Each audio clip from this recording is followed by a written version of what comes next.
Hello traders, I'm back and welcome back to my channel.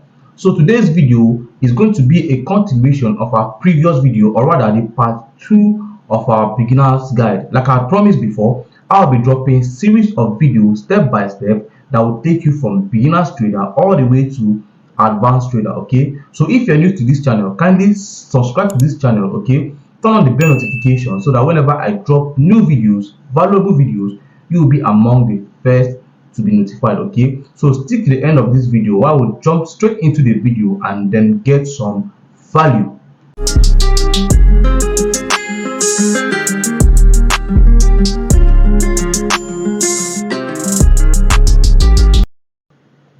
Hello guys, welcome back. So if you really want to be step ahead in the forex market or in the financial market, you want to get accustomed to all of these trading terms, because you are going to be using these terms in the most part of your trading career. All right, so I'm going to be taking all these terms step by step and then explain them one after the other. All right, so let's move to the next one, which is the currency and currency pairs. Now, in the forex market, the currencies are being represented by their signs. Okay, so wherever you see the USD, or whenever you see the GBP, the JPY, the AUD, NZD, CAD, CHF, and the Euro, they are simply representing their currencies. Okay, so for the USD is representing the US dollar, the GBP represents the British pounds, the JPY represents the Japanese yen, the AUD represents the Australian dollar, the NZD represents the New Zealand dollar, the CAD represents the Canadian dollar, the CHF represents the Swiss franc, and then the EUR represents the euro. Now there are over 100 currency pairs to be traded in the, or available to be traded in the forex market. Okay, but these ones are the major currency pairs, or rather the most traded currency pairs in the market. Okay, so let's move to the next one, which is currency pairs. Okay, which is currency pairs. Now, for anything to be called a pair, it has to be more than one. All right, it has to be more than one to be considered a pair. Okay, so in the forex market, you're not going to be trading just one currency, rather you're going to be trading two currencies paired as one. All right, so that is why it's called currency pair. Now, for the next one, we have the bid and the ask price. Now, the bid and ask price is simply a price a forex trader is willing to sell or buy a particular asset. Okay, but you don't need to worry about this because it has already been sorted out for you. So all you need to do is just click your buy and your sell button, and then the magic happens. Okay, so you don't really need to bother yourself about what the bid price is or what the ask price is before taking your trade. All you literally need to do is just click your buy or your sell button. So the next one, we have the base and the quote currency. All right, now the base currency, in every currency pair, the first currency is known as the base currency, while the second currency is known as the quote currency. Okay, so whenever you open a chart, okay, of any particular currency pair, the first currency is known as the base currency. So whenever you're clicking buy or sell on that particular currency pair, you are buying or selling the base currency. Okay, so if you click buy on this Euro USD chart, you're going to be buying the euro. If you click sell, you're going to be selling the euro, and the opposite happens to the quote currency. Okay, so that means if you're clicking buy, it simply means you're automatically selling the dollar, and if you're clicking sell, it means you're automatically buying the dollar. Okay, so that is how it is. It is built that way. Okay, so you can't change it. It's not something you can change. All right, so it has already been sorted out, and this is the way it has always been. Okay, so the base currency is simply where the action happens. Okay, so whatever action you're performing on a particular currency pair happens to the base currency, while the quote currency receives the opposite of that action. All right, so let's move to the next one, which is leverage. Now, I found out that so many traders and also newbies find it difficult to understand what leverage simply is. Okay, but I'm going to explain what leverage is in a very basic term. All right, so leverage simply is like a borrowed capital your broker gives you in order to increase your potential return. And what do I mean by this? It means that with your small account, you can actually control huge amount of money depending on the leverage size you selected while opening your account with a particular broker. Okay, now when signing up for a broker, you'll be taken to a page where you select your preferred leverage. Okay, now when you're selecting a leverage, let's assume you select a leverage of 1:100.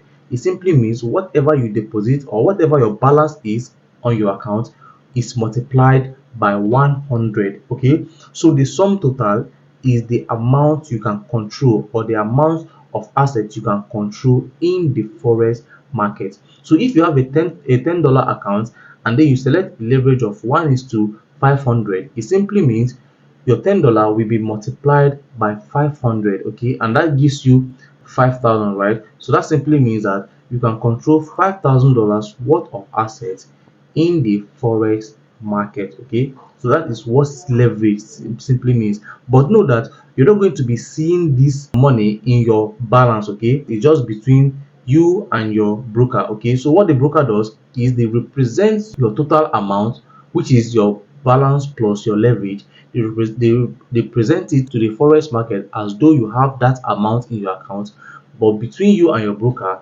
what you have is the initial money you deposited. Okay, which is the $10. So what the leverage does is just to help you take trades. Okay, it just help you take trades with your small account, because prior to now, before these brokers come on board, if you want to trade forex, you literally need a big account size in order for you to buy the smallest unit of assets in the financial market. Okay, so that is why getting a brokerage account is very, very important and very, very necessary if you really want to trade the forex market with your small capital. Okay, so that is why leverage is very important. And but also know that choosing high leverage can also damage your account, because when you select a high leverage, it simply means you can use a bigger lot size regardless of your account size. Now if you have a $10 account and you choose leverage of 1:1000, it simply means you're not practicing proper risk management on your $10 account, and it might lead to you blowing your account. And trust me, you don't really want that for yourself. Okay, so now you understand what leverage is. Let us move to the next one, which is lot size. Now lot size is basically the unit used in measuring the quantity of any asset you want to buy. Okay, so that is what lot size is. So the smaller the lot size, the smaller quantity of assets you're going to buy or sell. The higher the lot size, the higher quantity of assets you're going to buy or sell. Okay, so that is what lot size is. Now for the lot size calculation, okay, we have three categories of lot sizes. Okay, we have a standard lot, the mini lot, and the micro lot. Now for the micro lot, starts from 0.01 all through to 0.09, and this simply means if you're using a 0.01 lot size to trade, each pip move gives you or takes 10 cents from your account. Okay, now what is pip? Pip is simply a unit used in measuring the movement of the market. Okay, just as human being moves in step, the market moves in pips. Okay, so when price moves from point A to point B, it's considered one pip move. So if you're using 0.01, each pip move you make or you lose 10 cents in your account. Okay, same goes to 0.02, you make or you lose 20 cents in your account, all through to 0.09, you make 90 cents or you lose 90 cents in your account. Okay, and the next category of lot size is the mini lot. Now the mini lot starts from 0.1 all through to 0.9. Okay, now just as seen in my screen, for each pip move you make or you lose $1 if you're using the 0.1 lot size. Okay, if you're using the 0.2 lot size, for each pip move you're making or losing $2, all through to 0.09. For each pip move you're making or losing $9, while the standard lots start from 1.0 all the way to infinity. Okay, but for the sake of this lesson, we're going to stop at 10 standard lot. Okay, so if you're using one standard lot to place a trade, for each pip move you're making or losing $10. Okay, you're making or losing $10 for each pip move if you're using one standard lot. Same goes to 2 standard lots all the way to 10 standard lot. Okay, if you're using 10 standard lots, for each pip move you're making or losing $100. All right, so it's really important to understand all these lot sizes, because it's going to help you in risk management. Okay, because if you use the wrong lot size in your account, it is possibly going to damage or even lead to you blowing your account. Okay, so let's move to the next one, which is pips. So like I said before, movement in the forex market is measured in pips. Okay, when the price moves from point A to point B, is considered one pip move. All right, it's considered one pip move. Now, calculating pips differs for currency pairs, commodities, stocks, and even cryptos. Okay, so calculating your pairs differs for each of these assets. And when it comes to the forex market, calculating your pip also differs from other currency pairs. Okay, to currency pairs that has JPY paired to them. Okay, any currency that has JPY paired to them, you also calculate their pips in different ways. Okay, so any currency that doesn't have JPY paired to it, you start calculating the pip from the fourth number after the decimal point. Okay, now as you can see from my screen, the Euro USD has one number, decimal. All right, it has one number, then a decimal point, then it has another 4 numbers after that decimal point. Okay, so if you want to calculate your pip in this currency pair, you start calculating your pips from the fourth number. Okay, from the fourth number. So initially, if you open your chart, you're going to see 5 numbers, all right, after currency pair, but you want to disregard the last number, because the last number is known as the pipette.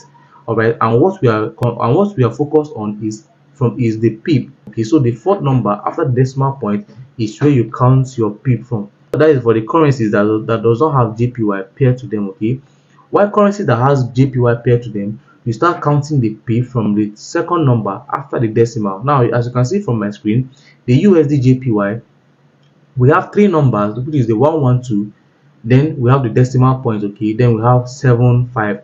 So you want to start counting your pip from the second number after the decimal point. All right, so when the 5 moves from 5 to 6, it's considered one pip. When it moves from 6 to 7, another one pip. From 7 to 8, another one pip. Okay, so that is how you calculate your pip.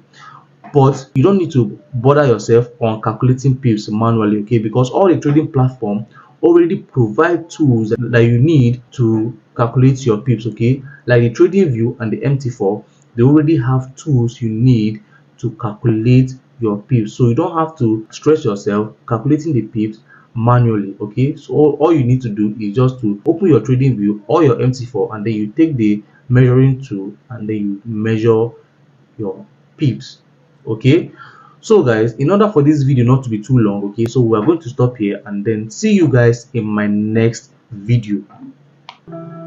So guys, if you made it to the end of this video and you found this video valuable, kindly subscribe to this channel and also smash the like button so that the YouTube algorithm can get this video and then it does well.